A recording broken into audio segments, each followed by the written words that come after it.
A woman named Zhao Xiaohong killed her husband. 10 years later, in June 2020, after walking out of prison, she did something almost impossible to believe. She made a movie based on her own story and played the lead role herself. That movie later gained international recognition in Spain, where Zhao won a major acting award at the San Sebastián International Film Festival. And it did not stop there. Her real son appeared in the film.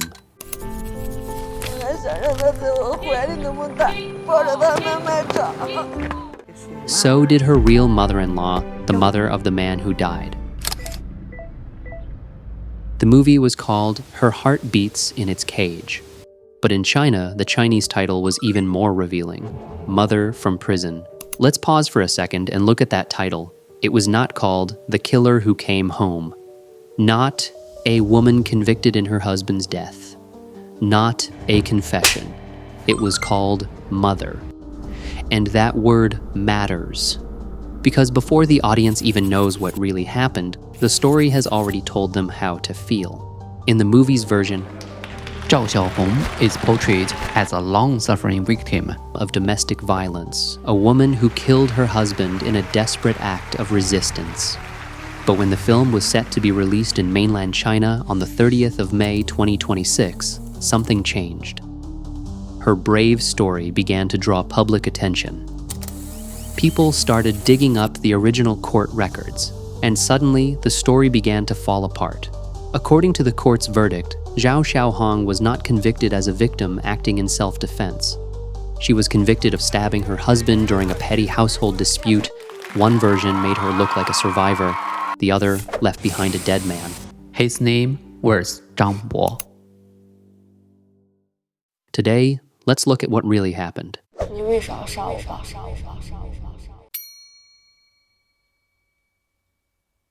Let's go back to the 15th April 2009. That day, Zhao Xiaohong and her husband, Zhang Bo, got into an argument over something trivial. According to the court documents, it was about adjusting a bed, a small household matter. But during that argument, Zhao picked up a fruit knife and stabbed her husband. That single stab wound hit one of the most dangerous parts of the human body, the aortic root. Zhang Bo died at the scene. The facts of the case were not complicated. In the end, Zhao Xiaohong was convicted of intentionally injury causing death and sentenced to 15 years in prison. And this is important. The court did not rule that this was self-defense. It did not rule that she had killed him after years of domestic abuse. Several witness statements described the marriage as generally normal, with occasional arguments over everyday matters. The court did recognize some mitigating factors. After the stabbing, Zhao tried to help the victim. She also told someone to call the police and later confessed truthfully to the authorities. That was treated as voluntary surrender. But a lighter sentence is not the same as innocence. She was not a hero of resistance. She was a convicted offender in a case of intentional injury causing death. Years later, however, the Zhao Xiaohong shown in the movie's promotion looked like a completely different person. The film presented her as a woman who had suffered years of domestic violence, someone who killed her husband in a desperate act of resistance, went to prison for 10 years, and then came home trying to rebuild her relationship with her son and gain forgiveness from her mother-in-law. It was a powerful narrative, an abused woman, a fatal mistake, a prison sentence, a mother's redemption, a family reconciliation, and a new beginning. Every word was designed to trigger emotion. Domestic violence, mother, prison, son, redemption, forgiveness. Before the audience even had time to look at the facts, the film had already framed the story for them. Yes, she had done something wrong, but first, she was someone who had suffered. And that is where the problem begins. A film can adapt real life, but when it markets itself as based on a true story, when the real person plays herself, and when that story is sent to theaters and international film festivals, it is no longer just personal expression.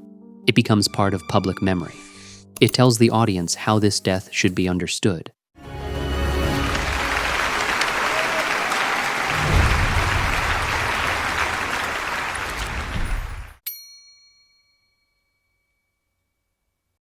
报告警官，罪犯廖红复命来到请指示。服刑10年了，你怎样看待你的犯罪行为？ But here is where the story becomes even stranger. This was not a normal based on a true crime adaptation. 赵小红 played herself. And she began appearing in the project while she was still serving her sentence. Zhao Xiaohong，我特别想感谢一个人，我自己。At the time, the director applied to film it as a documentary, a film about prisoner rehabilitation. With official approval, he brought his camera into the prison, so the prison scenes were absolutely real in the film. A real prison, a real cell block, real prisoners. But that was not the strangest part. After Zhao Xiaohong was released, the camera followed her back home. Her son appeared in the film. So did her mother-in-law, the mother of the man Zhao had killed. When I first watched the film, I honestly could not tell they were the real people involved. That without media reports, I would never have known the son and the grandmother were playing themselves. And that raises a disturbing question. How did what began as a documentary about prison rehabilitation become a commercial feature film? A convicted woman stepped into the frame and performed her own trauma, her prison years, her identity as a mother, and her so-called rebirth. Was this confession or self-reinvention?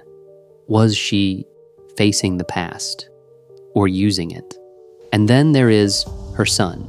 In real life, this child lost his father. His mother went to prison because of his father's death.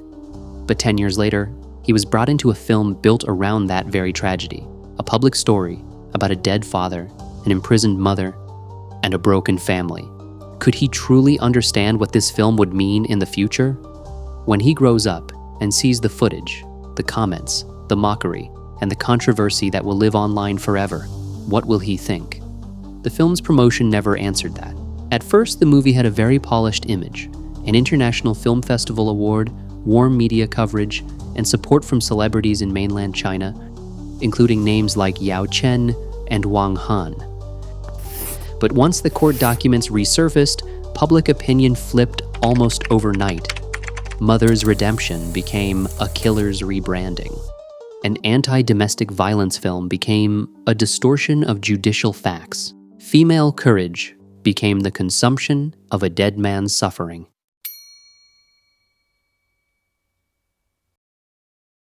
People responded with dark humor. They began making fake movie posters for infamous criminals, imagining each of them getting their own tragic redemption story. One parody even turned Jeffrey Epstein into the uncle from the island. Absurd? Of course. But the point was clear. If a woman who killed her husband can turn her crime into a redemption film, why couldn't any criminal do the same?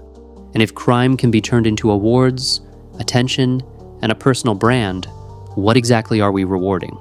After the backlash, everything moved fast.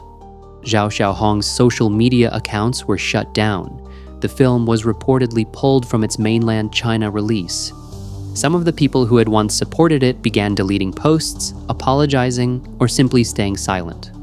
But that leaves one question. Why were so many people willing to believe this version of the story in the first place? The answer is not complicated, because it was a story built to be consumed. Domestic violence, prison, a mother and son reunited, an international award, a woman rising from the bottom. In today's media market, those labels are powerful. But the more emotional a story is, the more carefully the facts must be checked. Because when the truth is misplaced, emotion does not heal the damage. It makes the damage deeper. And that is what Mother from Prison really exposed. Not just a problem with one film, but a problem of our time, and not only in China.